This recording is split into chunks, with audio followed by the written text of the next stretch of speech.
જય માતાજી મિત્રો, આપ સૌનું સ્વાગત છે પરમાર ગ્રાફિક્સની અંદર. આજનો વિડીયો બહુ જ સ્પેશિયલ છે અને થોડોક અલગ છે, યુનિક છે. અત્યારે સ્ક્રીન ઉપર જે પોસ્ટર તમને દેખાય છે એ મારું બનાવેલું છે અને જે પોસ્ટરનું આપણે રીડિઝાઇનિંગ કરવાના છીએ એ આ પોસ્ટર છે.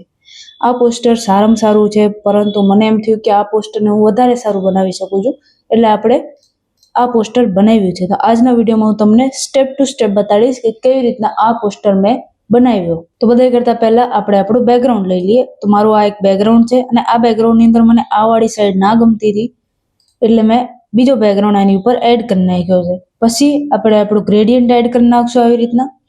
પછી આપણે એના ઉપર ટેક્સચર એડ કરી નાખશું, કારણ કે ટેક્સચર વગર ગ્રેડિયન્ટ બહુ જ ખાલી ખાલી લાગે છે.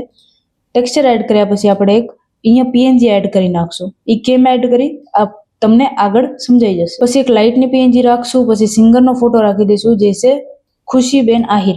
એના પછી આપણે હજી એક સનરાઈઝની પીએનજી નાખશું, કારણ કે એક લાઇટ ઇફેક્ટ આવી જાય. પછી આપણે હજી એક પીએનજી રાખશું સનરાઈઝની, કારણ કે આપણે બાબુ આહિરનો ફોટો રાખવો છે. અને પછી હજી એક પીએનજી રાખશું, જેનાથી લાઇટ ઇફેક્ટ બાબુ આહિરના ફેસ ઉપર આવી શકે છે. તમે જોઈ શકો છો અહીંયા સિંગરના ફોટોઝ એડ થઈ ગયા છે. હવે આપણું ડિટેલ આવશે. ડિટેલમાં પહેલા આપણે એક અહીંયા મોરપીંછની પીએનજી રાખી, કારણ કે આ ખાટલા ઉપર અમુક વસ્તુ સારી નથી લાગતી, એટલે પછી આપણે એક અહીંયા મોરપીંછની પીએનજી રાખી દીધી. પછી એક નીચે રાખી દીધી, કારણ કે આપણું ટાઇટલ કંઈક આવું છે. તમે જોઈ શકો છો અહીંયા આ આપણું ટાઇટલ છે અહીંયા. અને આ મોરપીંછની પીએનજી મેં કેમ રાખી તમને સમજાઈ ગયું હશે. તો આપણું બીજો ડિટેલ નાખી છે સિંગરનું નેમ થઈ ગયું બાબુ આહિર વ્રજવાણી પ્રેઝેન્ટ્સ, એ બી આપણે લખી નાખ્યું. હવે મેં અહીંયા કેમ લખ્યું એનું કારણ છે કે અહીંયા સારું ના લાગે, અહીંયા ક્યાંક લોગો આવી જાય સારું લાગે, અને વચમાં જરાય સારું ના લાગે. તો આ રીતના કંઈક પ્રોફેશનલ બી લાગે અને અત્યારે ટ્રેન્ડિંગમાં બી છે. તો આપણી ડિટેલ બધી થઈ ગઈ છે અને આપણો પોસ્ટર બી રેડી થઈ ગયો છે. ખરેખર એકદમ સિમ્પલ પોસ્ટર હતો. જો તમારે વિઝન હોય, તમારે માઇન્ડમાં આઈડિયા હોય કે તમારે કેવો પોસ્ટર જોઈએ છે, તો એકદમ ઇઝીલી બની જાય છે. પણ જો તમારી પાસે આઈડિયા ના હોય, તમારી પાસે વિઝન ના હોય, તો તમારો પોસ્ટર ક્યારેય બની શકે એમ નથી. તો મેં આ ટેક્સ્ટ કેવી રીતના બનાવ્યું હું તમને પહેલું સમજાવી દઉં. મેં શું કર્યું, આ મારી રો ફાઇલ છે જેની અંદર મેં ટેક્સ્ટ પહેલા એડિટ કર્યો. હવે મારી પાસે વિઝન હતો, મારી પાસે આઈડિયા હતો કે મારે ટેક્સ્ટને રાઈટ સાઈડમાં રાખવો છે, એટલે મેં એડિટિંગ જ આખી રાઈટ સાઈડમાં વિચારીને કર્યું હતું. કારણ કે ઘણી વખત એવું થાય કે આપણે કોઈક કેલિગ્રાફી લગાડીને જ્યારે ટેક્સ્ટ રાખવાની વારી આવે ત્યારે કેલિગ્રાફી કટ થઈ જતી હોય, કાં તો પછી સિંગરના ફોટો ઉપર આવી જતી હોય. ટેક્સ્ટ બી થંબનેલ સાઇઝના બેકગ્રાઉન્ડ ઉપર બનાવવાનું અને વિચારીને જ રાખવાનું ક્યાં તમને તમારો ટેક્સ્ટને રાખવું છે. બરાબર છે. પછી આપણે કઈ રીતના ટેક્સ્ટ બનાવ્યો હું તમને બતાડું. તો હવે મેં ટેક્સ્ટ કેવી રીતના બનાવ્યું, તો બધા કરતા પહેલું આપણે બધા શબ્દો લઈ લીધા, જેટલા બી શબ્દો હતા એ બધાનું આપણે અલગ શબ્દો રાખી લીધા. પછી આપણે ફર્સ્ટ વર્ડ રાખ્યો.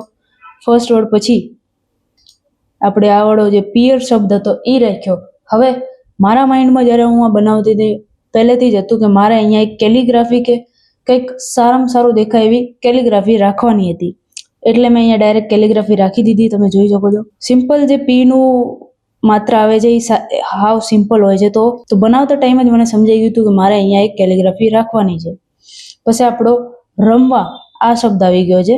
તો હવે જ્યારે મેં આ બનાવ્યું ત્યારે મને માઇન્ડમાં હતું કે મારે એક અહીંયા કેલિગ્રાફી લગાડવાની છે અને એક ર ઉપર કેલિગ્રાફી લગાડવાની છે, એટલે મેં ડાયરેક્ટ કેલિગ્રાફી લગાડી લીધી. પછી આપણે આપણું વર્ડ જાવું લખી નાખ્યું.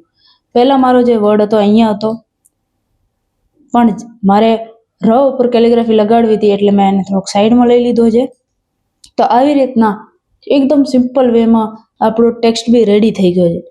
જેમ મેં કીધું, તમારા માઇન્ડમાં આઈડિયા હશે, તમારા માઇન્ડમાં વિઝન હશે કે તમારે કેવું બનાવવું છે, એ તમારી માઇન્ડની અંદર છાપેલું હશે, તો તમે સારું પોસ્ટર કમ સમયમાં બનાવી શકશો. જ્યારે ટેક્સ્ટ બનાવ્યા ત્યારે મને એક વસ્તુની સમજણ પડી ગઈ હતી કે મારે ક્યાં કેલિગ્રાફી લગાડવી છે, કેટલો વર્ડ કેટલો મોટો રાખવો છે, કેટલો નાનો રાખવો છે, એ બધી મને ખબર હતી. અને આ વસ્તુ તમને જે આઈડિયા છે, વિઝન છે, આ બધું એક્સપિરિયન્સ એટલે કે અનુભવથી જ મળશે. હું તમને ગમે એટલા પીએચડી આપી દઉં, ગમે એટલા ટેક્સ્ટના ફાઇલ આપી દઉં, ગમે એટલું શીખવાડી દઉં, પણ જ્યાં સુધી તમે કરશો નહીં, તમે જાતે નહીં કરો ને, ત્યાં સુધી તમને આ એક્સપિરિયન્સ નહીં મળે. અને જો એક્સપિરિયન્સ નહીં મળે તો તમે ભવિષ્યમાં ખુદથી નહીં બનાવી શકો. તો અનુભવ બહુ જ જરૂરી છે, અને આ અનુભવના લીધે આપણે આ ટેક્સ્ટ બનાવી લીધો ફટાફટ. પછી આપણો ટેક્સ્ટ બની ગયો છે. હવે પોસ્ટર બી રેડી થઈ ગયો છે. આપણે આના ઉપર બ્રાન્ડિંગ કરી લઈએ. અહીંયા પરમાર ગ્રાફિક્સ બધાને ખબર જ છે, ડિઝાઇન બાય પરમાર ગ્રાફિક્સ. પછી આપણે આપણું કલર ગ્રેડિંગ કરી નાખશું. તો આપણો પોસ્ટર રેડી થઈ ગયો છે અને આ કલર ગ્રેડિંગ કર્યા પછીનો પોસ્ટર છે. તો તમારે આ પોસ્ટર કેવો લાગ્યો કમેન્ટ સેક્શનમાં બતાડજો. અને બે વસ્તુ તમને કહી દઉં બધાય કરતા પહેલી, કે આ પોસ્ટરની મટીરિયલ તમને મારી ટેલિગ્રામ ચેનલમાં ચડી જશે. બીજી વાત, તમારે આ પોસ્ટરની 100% એડિટેબલ PSD ફાઇલ જોતી હોય, એટલે કે તમે આ ટેક્સ્ટ બી એડિટ કરી શકશો, તમને કેલિગ્રાફી બી જળશે, તમને બેકગ્રાઉન્ડ બી મળશે. તો આ પોસ્ટરની PSD ફાઇલ ફક્ત 99 રૂપીસની છે, એટલે કે 100 રૂપિયા. 100 રૂપિયામાં તમને આ PSD ફાઇલ ફૂલ્લી એડિટેબલ મળી જશે. મટીરિયલ બી મળશે, પણ એની અંદર બેકગ્રાઉન્ડ નહીં આવે, અને બીજું એની અંદર ટેક્સ્ટ એડિટ કરવા માટે તમને નહીં જડી શકે. હા, પણ તમને જો પ્રેક્ટિસ કરવા માટે જોતું હોય કે કેવી રીતના આપણે ક્યાં પ્લેસમેન્ટ કરવી, કેવી રીતના, તો તમે મટીરિયલ યુઝ કરી શકશો. એ તમારા માટે બહુ જ હેલ્પફુલ હશે.